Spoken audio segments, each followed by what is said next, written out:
This last section of training provides a brief overview of some other areas that intersect with student discipline but are managed by other district departments, as well as some topics that frequently come up in schools.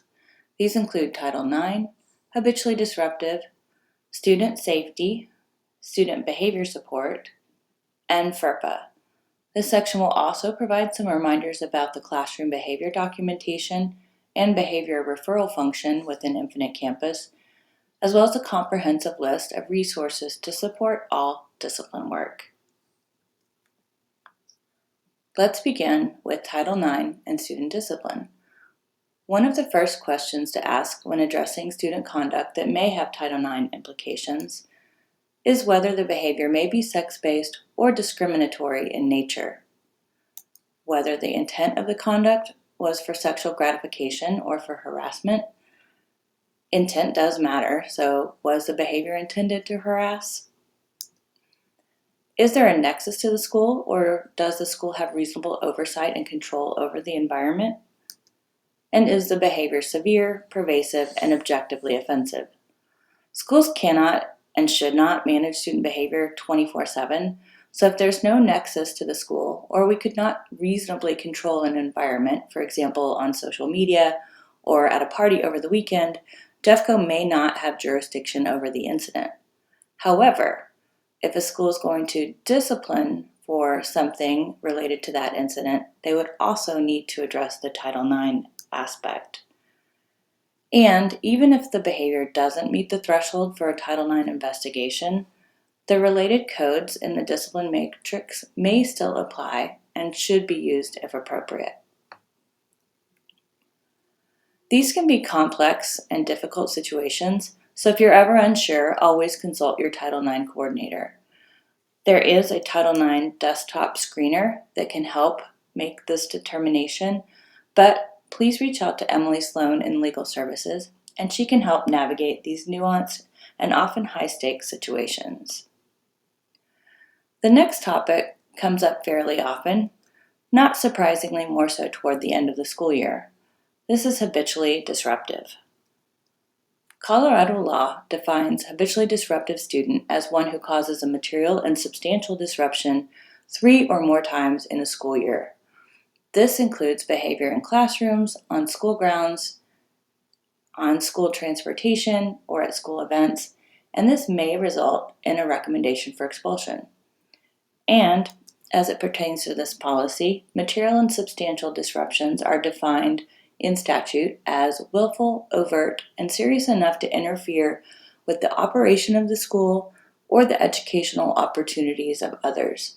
Since this designation may lead to expulsion, documentation and procedural integrity are critical.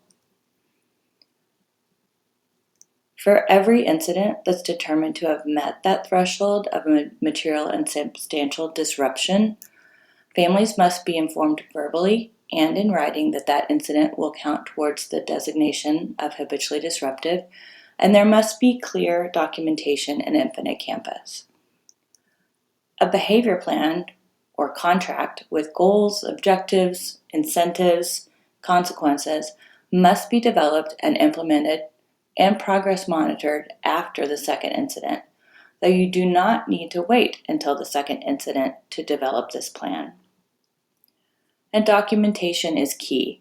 If the proper steps aren't followed, including complete documentation and implementation of the plan, any subsequent request for expulsion based on the grounds of habitual disruption may be denied.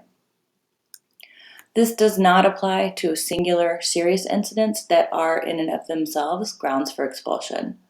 So there's more detailed guidance linked here, and this can also be found on the discipline website. The discipline checklist will also walk you through this when you have this type of situation. Anytime you're considering counting an incident towards habitually disruptive, please call the discipline office for support processing through this. The next topic we will review is around student safety. There are often overlaps between student safety and student discipline, but not always, and there are different departments that actually support this work. The Judicial Services Department is the department that manages and supports schools with building and district-level threat assessments, safety plans, and students who are involved in the court system. As stated previously, threat assessments are not disciplinary in nature, but are designed to be an intervention when there's a perceived threat or safety concern. And safety plans are not the same as behavior support plans and should not be used interchangeably. Jeffco also has a robust safety and security department. Jeffco's R1 department oversees campus supervisors, emergency dispatch and management, and R1 patrol officers, and provides training and resources around emergency drills and crisis management. When it comes to safety, please remember that Judicial Services and the Jeffco Security Department are separate from the Discipline Office. Please reach out directly to these specialized departments for any questions or guidance around student and school safety, as the Discipline Office does not advise on or manage threat assessments or safety plans. The next topic we will review is student behavior. Though these are at times thought of as the same thing, management of student discipline is very different from support of student behavior. Of course, effective discipline should teach pro-social behavior and is part of a larger system of student support, but Jeffco is fortunate to have teams of behavior experts that can provide schools the training and resources across the continuum of integrated supports. These supports include our Tier 1 and Tier 2 prevention and intervention strategies and practices, support with developing a school's MTSS framework or PBIS practices, restorative practices, social emotional behavior support, and trauma-informed practices. The strong foundation of Tier 1 and 2 practices is actually what helps reduce discipline incidents and build a positive school culture. This does take work, but front-loading the behavior work will reduce what has to be managed at the other end of the continuum, student discipline. The last topic that comes up frequently is around the Family Educational Rights and Privacy Act, also known as FERPA. FERPA governs how we share student information, including disciplinary records. These records are part of a student's educational record, which is essentially everything within Infinite Campus. If a student is disciplined and there's evidence such as video, families have a right to inspect and review, but do not have a right to receive a copy of this without requesting it through the Student Records Office. Also, remember that you may not disclose the outcome of another student's discipline to families, even if they were involved in the same incident. But when safety threats are involved, it is a little bit different.